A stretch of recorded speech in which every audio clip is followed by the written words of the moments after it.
John D. Rockefeller was the world's first billionaire. He had built the largest company in the world, the Standard Oil Company, and he was the richest man in the world. As I just mentioned, he had achieved being the world's first billionaire at that time. He was asked by a reporter famously, Mr. Rockefeller, you have lots of money, more money than anyone else in the world.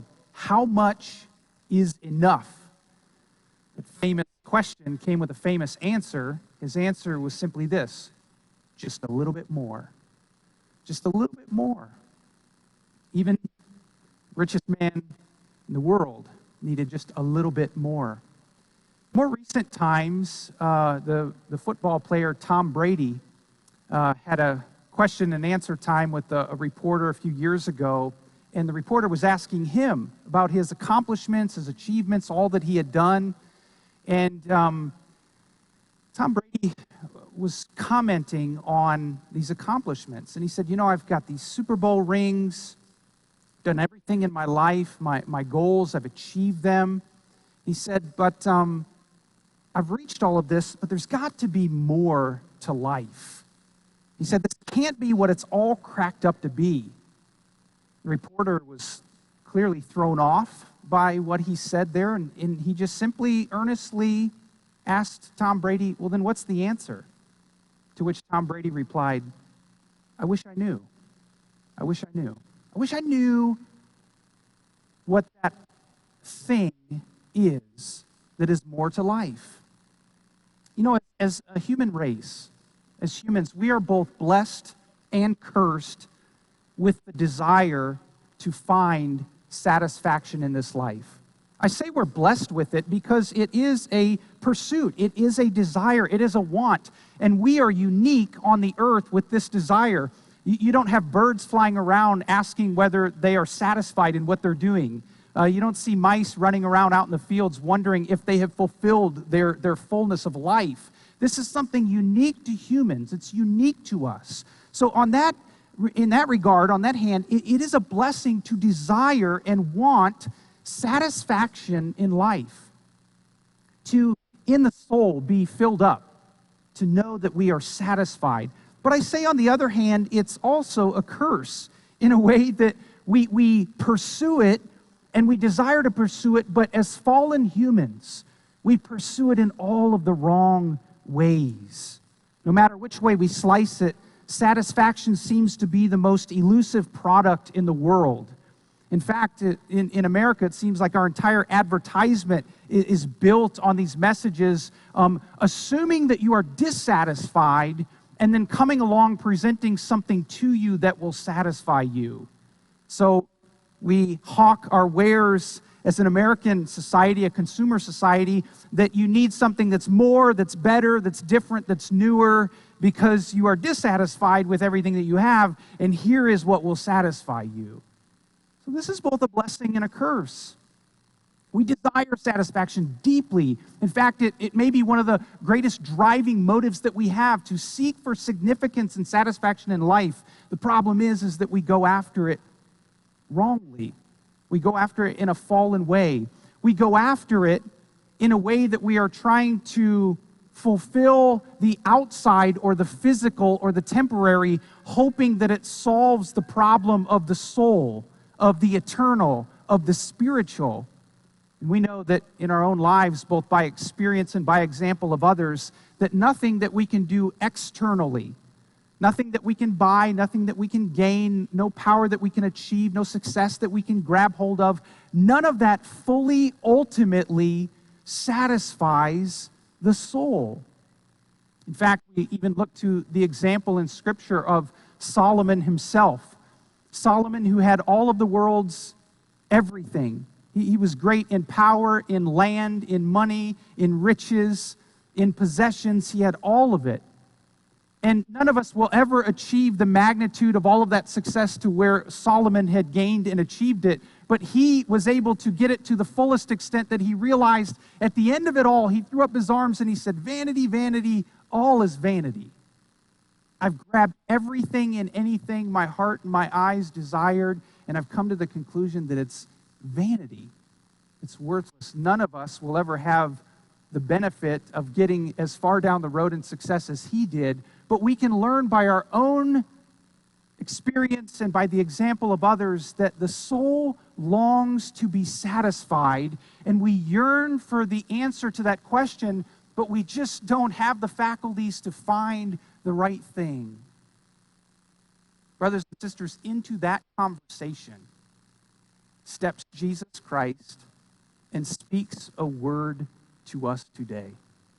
In the Sermon on the Mount, where Jesus has been giving phrases that are simple to read, they don't take very long to look at and to maybe grasp on a cursory level what he's saying, but it takes a lifetime to master because the words that he is speaking are truth, and they are so unlike what we are used to either desiring, going after ourselves, or that we would know about in our fallen state before God. Jesus spins all of these things upside down, and he gives us truth in a profound way. The message that Jesus has for us today is this: blessed are those who are satisfied. And he's going to tell us the path to satisfaction. It's interesting that when you think about Jesus throwing down the gauntlet to say, blessed, and I'm going to give you the ways, and at the end, this is the blessing, this is the bestowment of God, you will be satisfied. It's a promise, but at the same time, the reverse of it is true.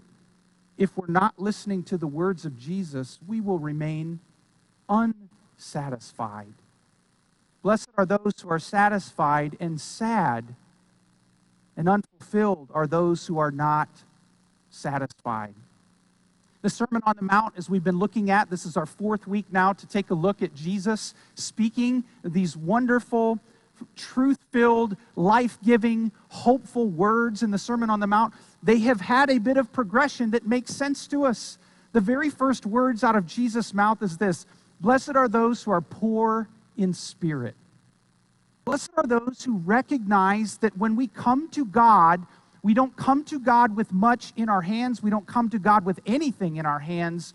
We come to God palms up, knowing that we are bankrupt spiritually to offer anything to him.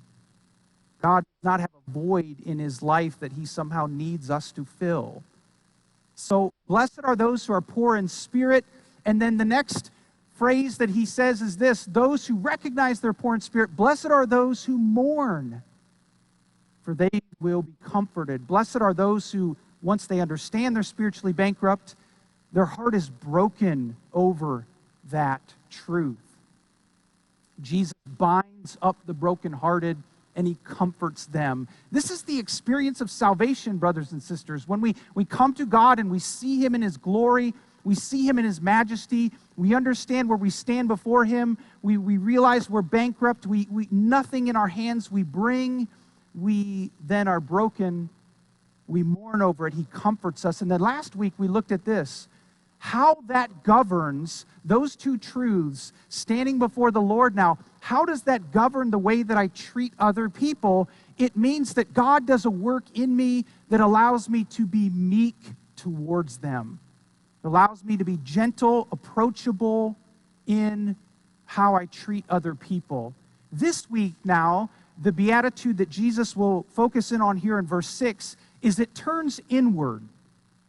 We've looked at what it means to be poor of spirit before the Lord, what it means to mourn before the Lord, what that does to govern how I treat other people out here. Just as Jesus was meek and approachable to others, we follow in his footsteps and we are meek and approachable towards others. But now the verse this week that we'll be looking at, this little daisy in the meadow that we stop to look at, it looks inward and it focuses inward into our own souls, and it focuses on our own satisfaction. How do I know? How do I pursue? Laying my head on my pillow at night and knowing I am completely, continually satisfied, no matter the circumstances. This is the verse to which we turn today. The title of this morning's message is The Satisfied Person. The satisfied person. I mean, who wouldn't perk up at the news of this great statement. Who is the satisfied person? It wasn't John D. Rockefeller with billions of dollars. The satisfied person, at least at the time of this statement, was not Tom Brady, who said, I have all of this, and my heart still wonders, what is more? What is more to it? Is this all that it's cracked up to be? Brothers and sisters, only Jesus Christ can satisfy our souls. He's going to give us the path to this today in this message in Matthew chapter 5, verse 6. I just wonder how many of us may even be sitting here today hearing this and being pricked by this and thinking, what is this? What is this satisfaction? I've yearned for it. I've desired it. I've never obtained it. May your heart just be melted today in the words of Jesus here. Blessed are those who will be satisfied. Let's get into Matthew chapter 5, verse 6. Looking at this satisfied person, these are the words of Jesus. We're going to just walk through this verse, really pull up the wonderful truths that are so rich. Matthew 5, verse 6 says this, blessed are those, and the implication is only those. These are the only ones.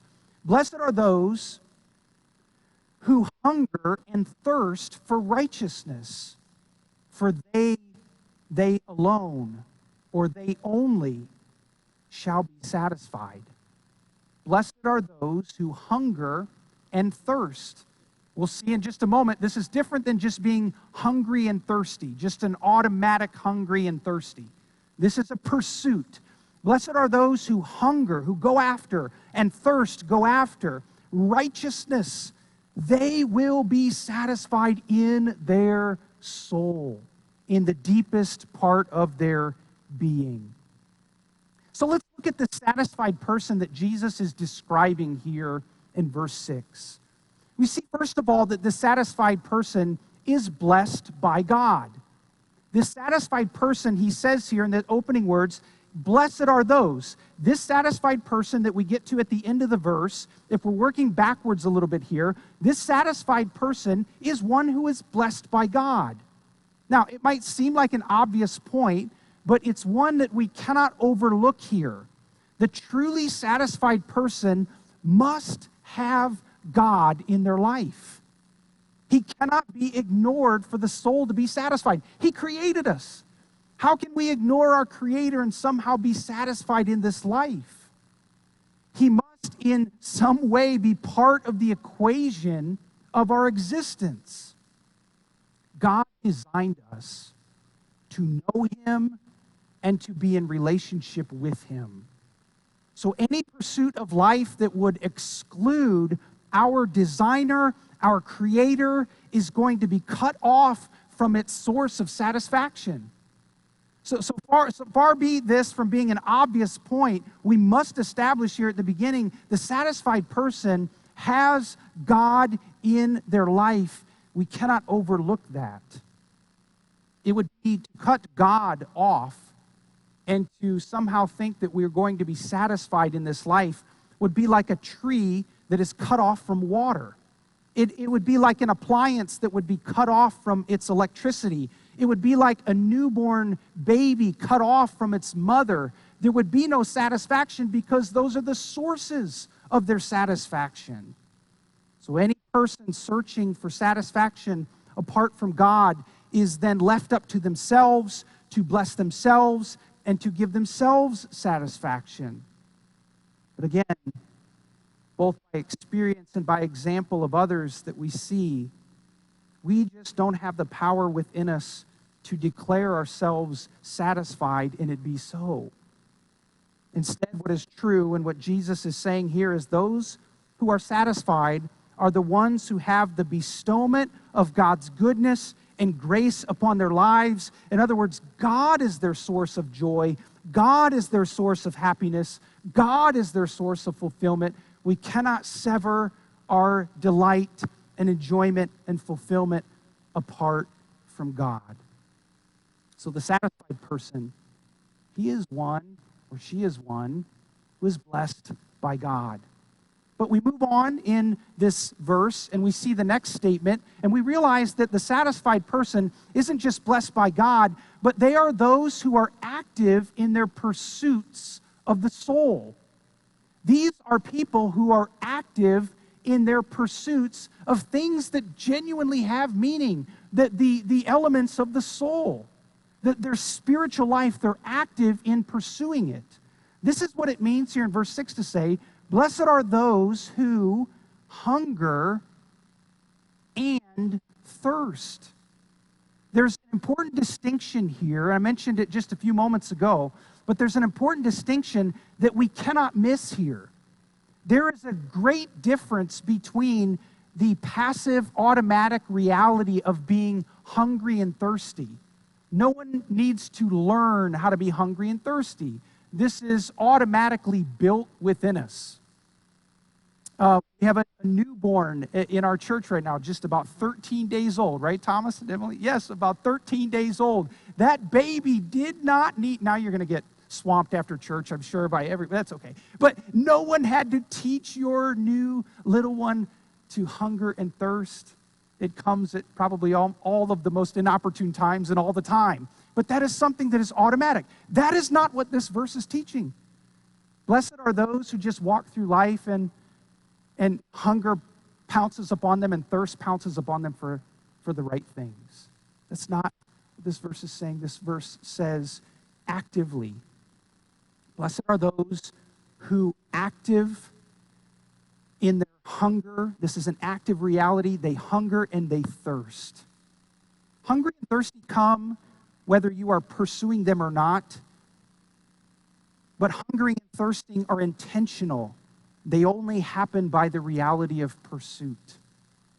Jesus says, blessed are those who are pursuing, who are actively hungering and thirsting for righteousness. In our modern society and in our modern day, we don't really understand and know what it means to truly be on the brink of hunger and starvation. We have food readily available most of the time, but think about people in the ancient days. Hungering and thirsting was something that was on their mind all of the time. They may have been on the very brink of starvation a good bit of their life. And so to be hearing this by the ancient ears, those who hunger and thirst, they would get the desperate pursuit of food and drink.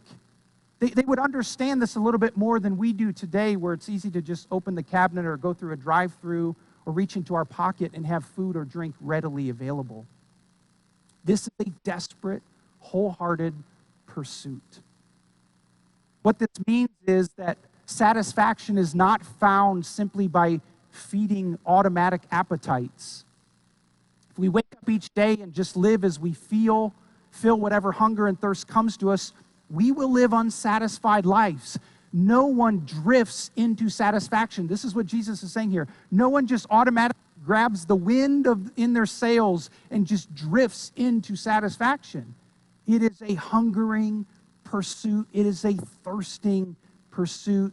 Jesus was very particular and clear here. Those who are on the path to satisfaction are those who are actively pursuing the needs of their soul. But it's so easy today to just drop off those soul needs and to replace them with something else, to replace them with something light and diet and easy. We just turn up the volume, we turn on the TV, we push aside the weightier matters of the soul. Jesus says, blessed are those who hunger and who thirst wholeheartedly and desperately. Now, does it just mean that we hunger, thirst wholeheartedly, desperately for whatever? No, he clarifies it now by saying, for righteousness. And this is our next point, that the satisfied person is blessed by God, is active in pursuits of the soul, and therefore, this pursuit of the soul is a wholehearted doing what is right, pursuing righteousness, right standing, right living, a right life before God. They are pursuing this. The pursuit of the soul is a hungering and a thirsting for righteousness. This is what the satisfied person is pursuing. Jesus is not just speaking here about a wild goose chase, pursuit of the soul, but it's an intentional pursuit for righteousness. Now, instinctively, we might wonder, is Jesus teaching, and is he saying here, blessed are those who pursue their own salvation? Is this the hungering and pursuing for salvation, and therefore we grab it? No, that is not the type of righteousness spoken of here. This is not salvation righteousness. This is not justification righteousness, as though if you work for it, you will obtain it. This is not pursuing righteousness as though it leads to salvation. What he is saying here, it is the righteousness that flows out of the outworking of salvation. Someone who has been poor of spirit, someone who has mourned, someone whose soul has been turned under, they have now tasted and seen that the Lord is good, and they are going after it. Jesus himself said, man does not live by bread alone. That's the physical body. But man lives by every word that proceeds from the mouth of God. This is the man or the woman who has chewed and ingested and taken in the words of God and said, I need more of that. I am hungering and thirsting. I am going after.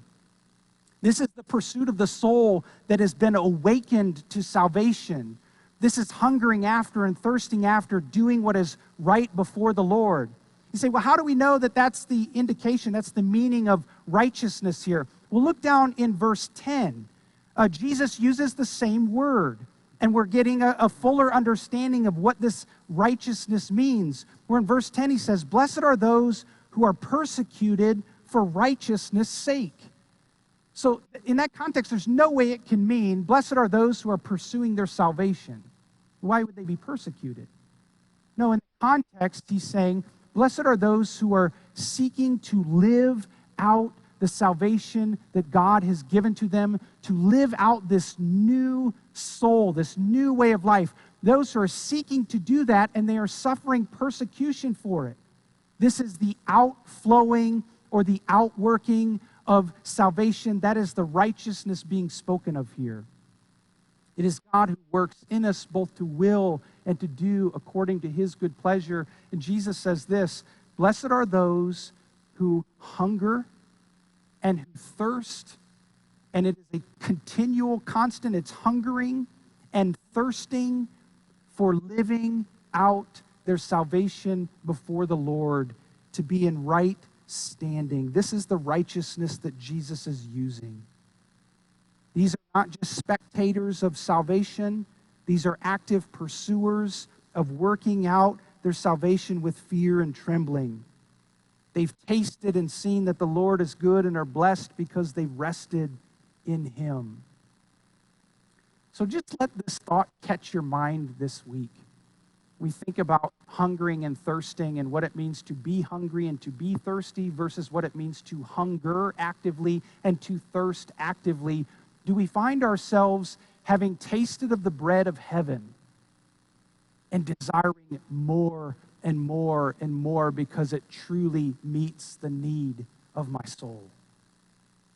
We wrap this up with this last phrase that Jesus uses, and this is the satisfied person. Last point that's being made here. Blessed are those who hunger and thirst for righteousness. And here comes the promise. They will be satisfied. They are relieved by God of the soul's hunger. This is something that is continual. It doesn't just happen one time. They shall continually be satisfied. It also doesn't say that they find their own satisfaction.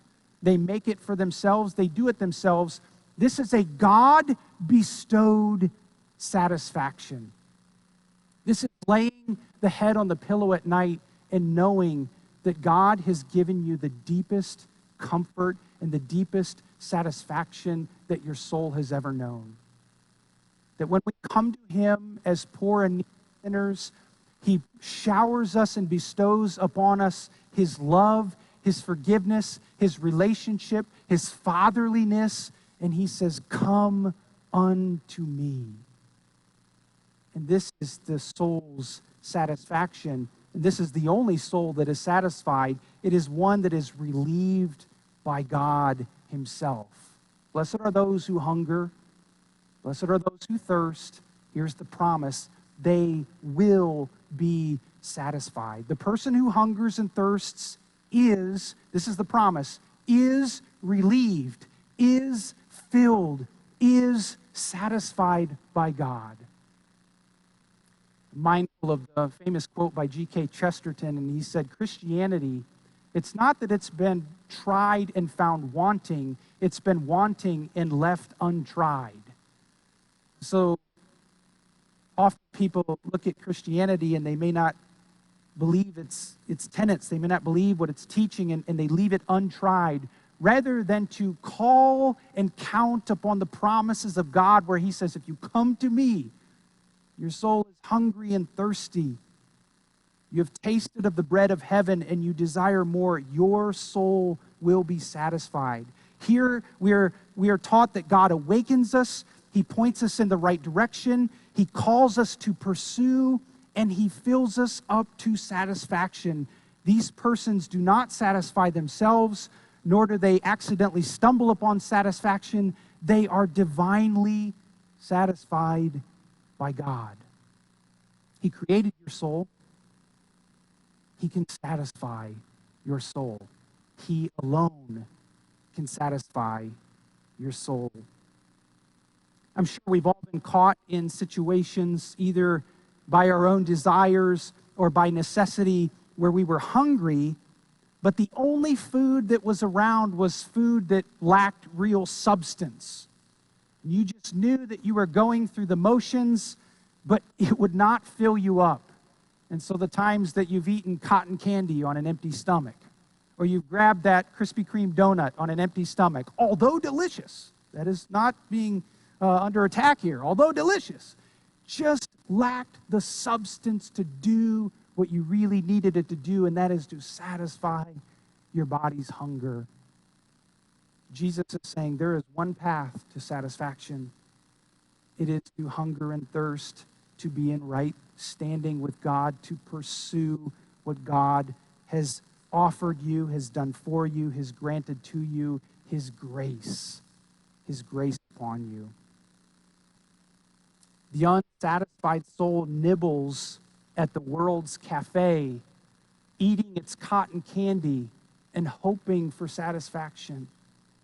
Instead, what we have here are the true and sturdy words of Jesus, who guarantees the satisfaction of the soul, because this is how we are made and this is how we are designed.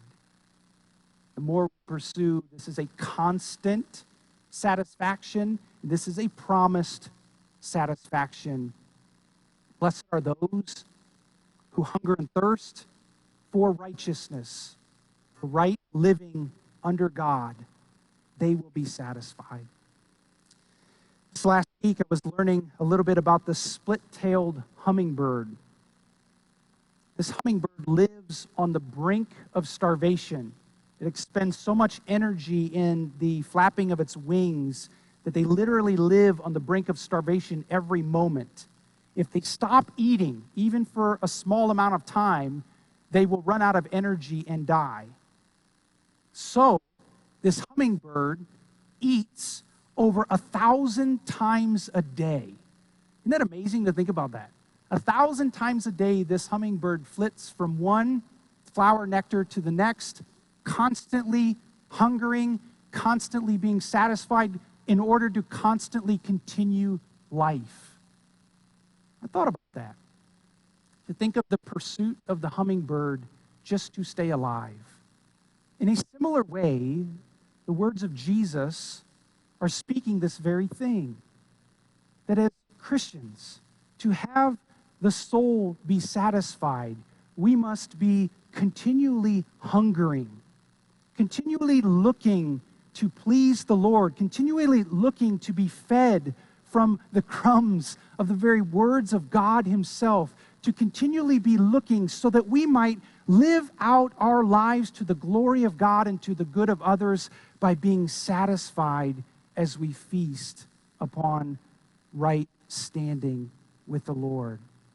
Just in summary, this verse again, as we wrap this up.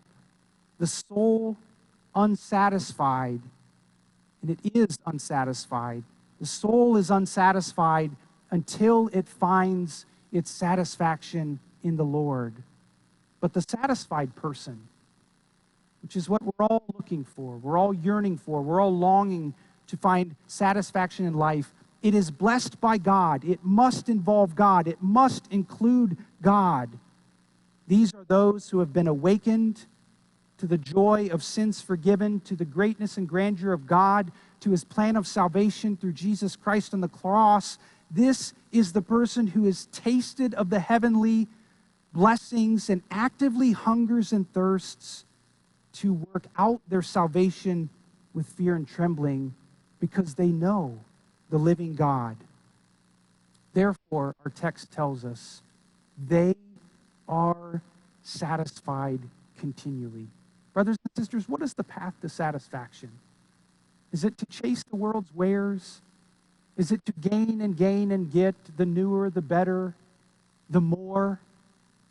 Or is it to allow our souls to be aligned under the living God and say, Lord, here I am. I hunger and thirst and long for you, and have the soul satisfied forevermore. That is the teaching of Jesus in this verse. Let's close our time in prayer. Father, think about the truth of this verse, and how do we not just immediately say to you, we are unworthy. How often we find ourselves hungering and thirsting after lesser things, after things that just don't satisfy. Lord, you salt our tongues and drive us with such hunger and thirst that we pursue you constantly, that we look to live under you in such a way that brings glory to you, joy to our souls, and satisfaction to our lives. Lord, we thank you for the truth of Jesus here. We thank you that we don't have to earn or work for our righteousness. You grant that to us positionally, but then, Lord, as we live out that new life, you bless us with satisfaction as we pursue you. Pray that we might be a church, that we might be people and homes here at Lexington Community Church that hungers actively and thirsts actively for right standing before you, and allow our lives to be satisfied. Thank you for the truth of this verse. Press it onto our hearts and our minds today. It's in Jesus' name we pray. Amen.